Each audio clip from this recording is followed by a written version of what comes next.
Hey guys, welcome back to Cody here's Aviation.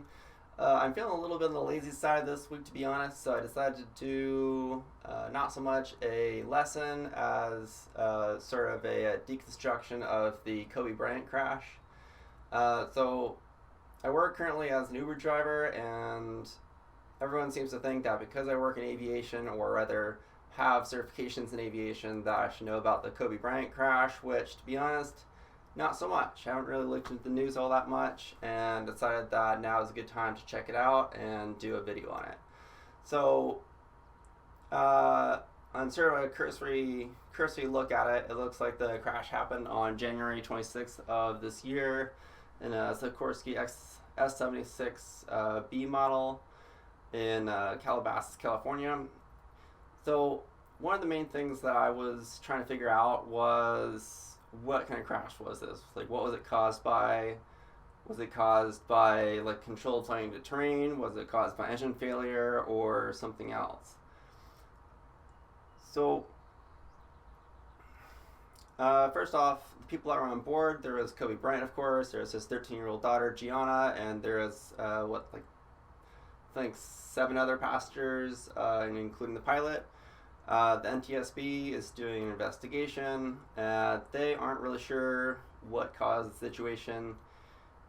It looks like, based on the reports, that it might have been an engine failure, but the NTSB says there's no indication of an auto rotation or uncontrolled crash like that. That looked more like a controlled flight into terrain accident.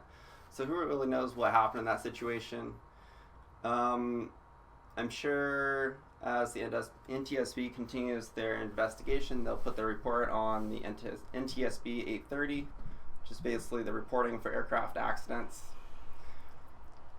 Something I noticed about it is that the accident was in fairly heavy fog conditions, and this helicopter was not allowed to be flying in IFR conditions.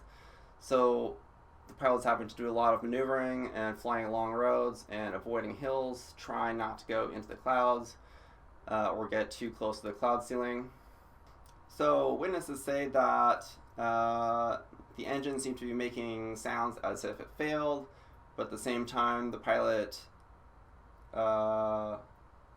seems to have made an intentional witness testimony says that the engine was making weird noises, as well as the helicopter making a very sudden descent right prior to the crash.